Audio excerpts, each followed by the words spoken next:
Halo insan anak sehat, selamat datang di podcast BISE, Bincang Insan Anak Sehat, RSUD Pemangkat. Podcast yang menyajikan edukasi dan memberikan informasi kesehatan di RS Pemangkat. Hari ini kita akan ngobrol santai, tapi penting banget, yaitu bagaimana masyarakat bisa lebih cerdas saat menghadapi kondisi gawat darurat. Tema kita kali ini ialah IGD cerdas, masyarakat siaga, kenali gawatnya, kendalikan paniknya. Bersama saya di sini, Nurse Jutalaya STRK, selaku host sekaligus salah satu orang yang berjibaku di IGD. Dan sudah hadir bersama saya di sini narasumber kita, seorang dokter yang juga bertugas di IGD. Selamat pagi dokter. Pagi kakak. Bagaimana kabarnya hari ini? Alhamdulillah baik. Kak gimana? Alhamdulillah saya juga baik. Baik dok, kenalkan diri terlebih dahulu. Oke, baik. Terima kasih atas kesempatannya kak ya sudah mengundang saya ke sini. Izin memperkenalkan diri, saya Dr. Maisara Safitri, salah satu dokter di IGD RSUD Pemangkat. Baik, terima kasih ya dokter sudah menyempatkan waktunya mengisi podcast pada hari ini. Dengan senang hati kak. Terima kasih juga sudah mengajak saya bergabung ya kak. Baik, sama-sama dokter. Langsung saja tanpa berlama-lama, kita mulai dan memasuki pertanyaan yang pertama.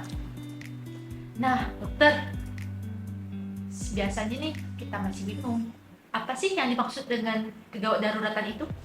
Oke, sebenarnya kegawat daruratan mungkin bukan istilah yang asing ya kak ya bagi kita ya. Mungkin semua orang sudah tidak asing dengan istilah gawat darurat atau IGD gitu. Atau bahkan sudah banyak yang mungkin membawa keluarganya ke IGD gitu ya. Nah jadi kegawat daruratan sendiri itu adalah kondisi yang mengancam nyawa atau yang berpotensi menyebabkan kecacatan pada seseorang sehingga memerlukan tindakan yang segera, tindakan medis yang segera gitu kak. Nah, sering terjadi juga nih dok, masyarakat bingung kapan waktu yang tepat harus ke IGD. Oh iya, sering banget ya kak ya. Kadang memang masyarakat masih belum bisa memilah ya. Kapan dia ke IGD, kapan dia ke puskesmas, kapan dia ke poli gitu kan ya. Nah benar-benar. Jadi IGD itu kan tempat gawat darurat ya kak. Nah artinya ada gawat daruratnya. Nah jadi di Indonesia sendiri kita itu ada peraturan Menteri Kesehatan yaitu nomor 47 tahun 2018 itu yang mengatur tentang kriteria gawat darurat. Jadi apa aja itu? Jadi di situ ada 5 kriteria dasar gawat darurat. Nah yang pertama itu adalah yang mengancam nyawa. Nah itu yang mengancam nyawa misalnya serangan jantung ya kak ya, yang serangan jantung yang ada tanda-tanda stroke gitu kan ya, bicara pelo atau kelemahan anggota gerak gitu kan. Nah itu kan mengancam nyawa ya. Nah kemudian yang kedua itu adalah yang ada gangguan pernapasan. Sesak napas ya dok? Ya sesak napas. Jadi yang sesak napas berat gitu kan ya, atau ada tersumbat jalur napasnya. Misalnya kita yang ada kasus viral itu pernah tersumbat biji rambutan ya kakak. Nah ya sampai meninggal dunia. Nah itu kan termasuk kriteria gawat darurat karena tersedak ada juga bisa berakhir, ya? tersedak. Nah jadi yang ketiga itu adalah gangguan kesadaran. Nah jadi pasien-pasien yang tidak sadar, yang misalnya nih sakit kepala tiba-tiba pingsan ya di rumah kan. Nah atau pingsan mendadak atau habis dari kamar mandi tiba-tiba tidak sadar. Nah itu kan termasuk kriteria gawat darurat yang ketiga ini. Nah, gitu. jadi kalau yang misalnya nih pasiennya kayak buka mata tapi tuh ditanya ngelantur, jawabnya nggak ngaruh, itu termasuk penurunan kesadaran? Ya betul kak. Nah itu termasuk penurunan kesadaran karena kesadaran itu bukan hanya yang pingsan ya, tapi juga yang dari bicaranya sudah tidak nyambung atau hanya bisa ngomong beberapa kata. Nah itu juga termasuk penurunan kesadaran. Atau yang gerakannya udah tidak senormal kita sekarang, atau yang matanya itu hanya buka kalau kita panggil atau kita tepuk-tepuk gitu. Nah itu juga sudah termasuk ke penurunan kesadaran. Terus yang keempat itu adalah gangguan hemodinamik, kriteria gawat darurat itu ya. Jadi gangguan hemodinamik misalnya tensinya terlalu tinggi atau tensinya terlalu rendah. Misalnya ini anak-anak yang dehidrasi gitu kan ya. Itu tangan kakinya jadi dingin. Nah itu kan gangguan itu kegawat daruratan. Kemudian yang kelima itu adalah yang memerlukan tindakan medis segera. Misalnya nih pada kasus-kasus kecelakaan yang luka besar gitu kan ya, yang cedera berat, Yang luka terbuka. iya gitu luka ya. terbuka, ataupun tindakan-tindakan medis yang lain yang diperlukan sesegera mungkin. Kalau tidak dilakukan akan mengancam nyawa. Karena bisa terjadi shock hipovolemik ya. Benar biasanya. sekali. Baik, dokter. Lalu apa saja sih yang harus dilakukan masyarakat bila menemui seseorang dalam kondisi darurat kayak misalnya di rumah atau di luar rumah gitu dok?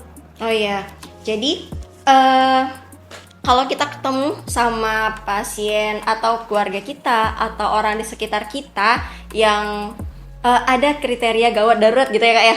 Nah jadi kita ketemu entah itu di jalan atau di mana, yang paling penting pertama itu kita tenang, jangan panik karena panik itu akan membuat buyar semuanya gitu, bukan malah membantu, tapi malah kita membuat kekacauan yang baru gitu. Nah jadi kita tenang dulu, kemudian kita pastikan dulu aman diri kita, baru kita bisa menolong orang lain. Jangan sampai kita menjadi korban kedua gitu. Menjadi disaster.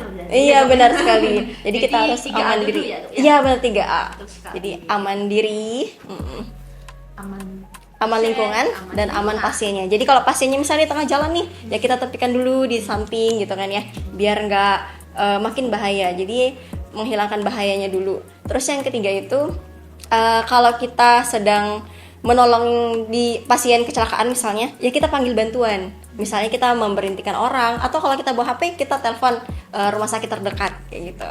Terus kalau tim rumah sakitnya sudah datang gitu kan ya, kalau misalnya rumah sakit kita sudah datang, tim rumah sakit sudah datang, yang dilakukan adalah kita harus menceritakan apa yang terjadi di lapangan.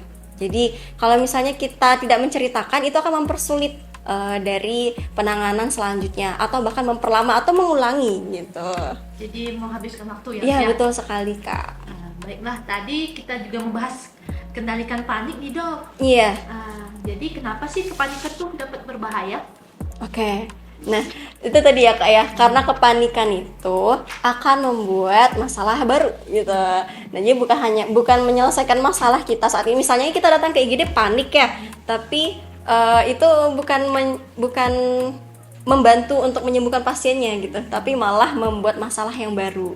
Nah, jadi panik itu jadi biang masalah yang baru gitu loh Kak. Jadi biasanya keluarga yang membawa Iya, pasien benar kayak sekali. gitu, ya. Karena sering sekali kok di IGD itu pasien datang itu kan bersama keluarga yang rame-rame itu, yang muncul itu paniknya dulu gitu. Ini pasien, ini keluarga saya tolong gitu kan ya. Padahal kita juga tahu ya mana yang gawat darurat, mana yang tidak gitu kan ya. Jadi kita petugas IGD itu bisa memprioritaskan gitu kan Kak ya, mana yang gawat darurat, mana yang tidak. Jadi kalau keluarga sudah panik duluan, jadi kita juga terbengkalai jadi kerjanya gitu. Bahkan bisa jadi pasien yang kritis jadi terhambat penanganannya. Nah, betul sekali dok. Lalu ini keluarga juga kan datang tuh pengen cepat dilayani. Padahal triase harus dilakukan dulu ya dok ya. Iya benar Boleh sekali. dipaparkan dulu dok mengenai sistem pemilihan pasien di IGD? Oh iya. Nah jadi kalau kita di IGD ya, kita itu sistemnya bukan antrian. Seperti kalau misalnya kita ke bank mungkin ya.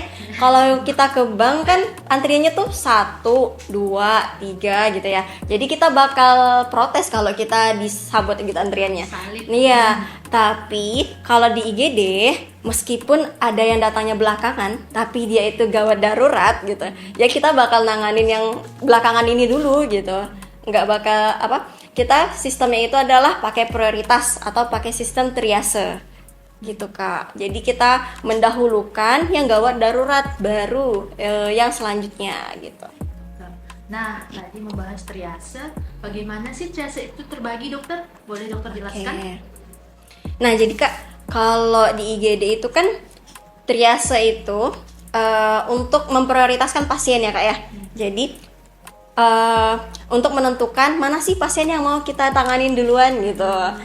Jadi kita membagi triase itu dari ada beberapa kategori. Nah jadi ada kategori merah. Jadi triase merah itu adalah triase yang sangat gawat darurat. Jadi penanganannya itu harus sesegera mungkin. Bahkan kalau di guideline-nya itu harus 0 sampai 5 menit itu harus sudah tertangani. Misalnya nih pasien-pasien yang risiko henti jantung, henti napas. Napasnya udah grok-grok gitu kan. Nah, atau yang sudah terdengar suara ngoroknya, atau yang sudah akralnya sudah sangat dingin ya. Nah, ini kan udah tidak sadar. Nah, itu kan triase merah ya Kak ya. Kemudian setelah triase merah ini baru kita ke triase kuning. Jadi triase kuning ini adalah triase yang gawat darurat tapi tidak segawat yang merah gitu. Jadi masih bisa nih ditunda sebentar gitu.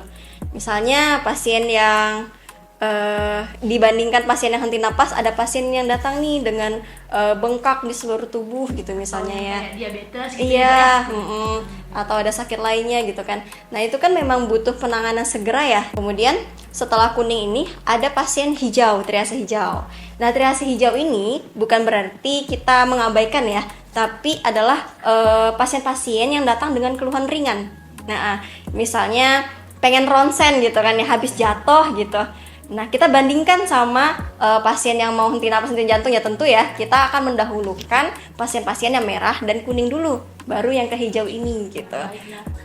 Kalau misalnya kalau misalnya Kak, kan dia nggak ada tanda-tanda perdarahan atau apa ya tentu masih bisa menunggu dulu gitu kan ya. Atau yang batuk pilek, seringnya kayak gitu ya Kak ya. Nah, jadi yang hijau itu bisa bakal dilayani kok, tapi Iya, betul. tunggu dulu. Kita prioritaskan merah dan hijau. Iya Merah dan benar kuning. sekali Kak. Lalu, nah ini yang paling penting dan krusial. Apa saja yang sering menjadi kekeliruan masyarakat saat ke IGD? Oke. Kalau dibahas kekeliruan, karena apa ya, masyarakat itu seringnya masih belum bisa memilah ya Kak ya, mana sih sebenarnya yang bisa ditangani di IGD dan mana yang harusnya bisa ke poli atau ke rawat jalan atau ke vaskes lainnya gitu.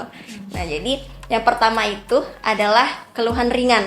Nah keluhan ringan ini kayaknya banyak ya Kak ya kita dapat di IGD ya. Benar sekali. Iya. Nih pasien nih batuk pilek ya, datang pengen dok udah batuk pilek 3 hari gitu kan ya, datang nih cek gitu. Sedangkan padahal kita IGD itu udah penuh ya kan ya, udah penuh sama pasien gawat, ditambah lagi gitu kan ya, pasien yang sebenarnya harusnya pasien ini bisa ke poli gitu. Atau yang sakit pinggang Kak, sakit pinggang kan harusnya bisa ya ke puskesmas dulu gitu, atau kayak pegal-pegal linu gitu ya.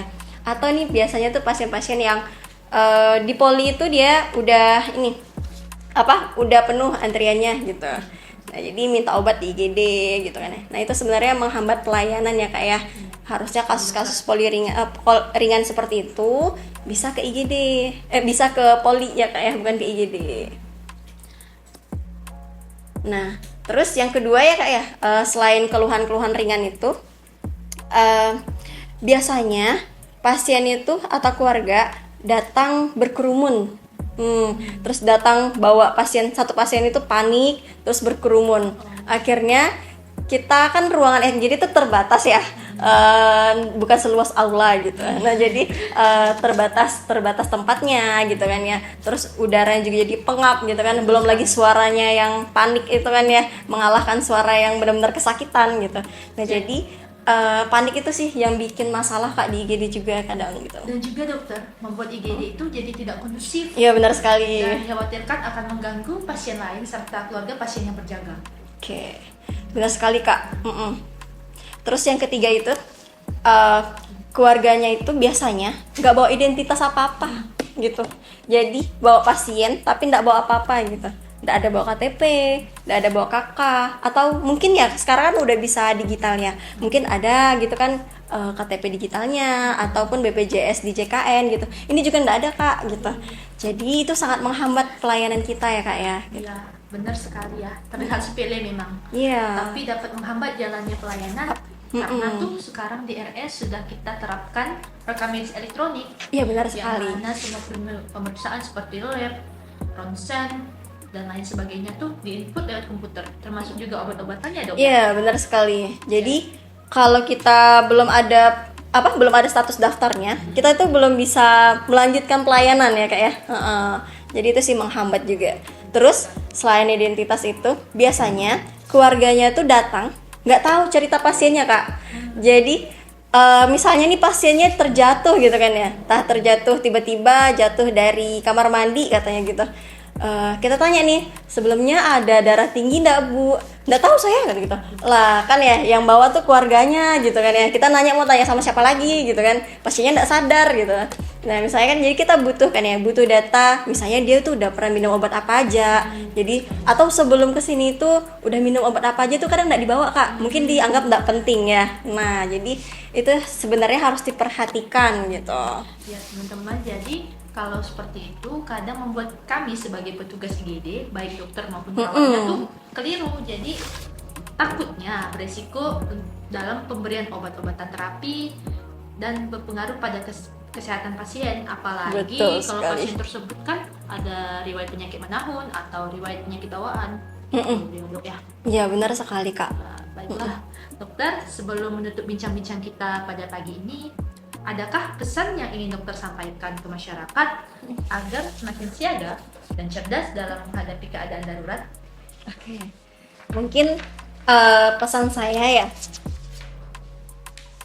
Mungkin pesan saya kalau IGD itu adalah tempatnya gawat darurat gitu. Jadi gunakanlah IGD itu sesuai dengan tempatnya. Jadi insan anak sehat gitu ya, kita harus tahu apa sih itu gawat darurat, dan kita tahu kalau gawat darurat ada tandanya baru kita bawa ke IGD gitu. Jadi kita harus kenali gawatnya dan kita kendalikan paniknya, karena itu adalah langkah kita untuk bisa penanganan di IGD lebih cepat gitu. Baik dokter, terima kasih ya sudah memberikan penjelasan yang sangat bermanfaat serta kesediaan waktu untuk mengisi podcast RSUD Pemangkat pada hari ini. Dengan senang hati kak. Insan anak sehat, semoga setelah mendengar podcast ini kita semua lebih siap, lebih paham, dan tidak mudah panik dalam menghadapi kondisi gawat darurat. Sampai jumpa di episode berikutnya. Tetap sehat, tetap waspada, dan selalu ingat, IGD cerdas, masyarakat siaga.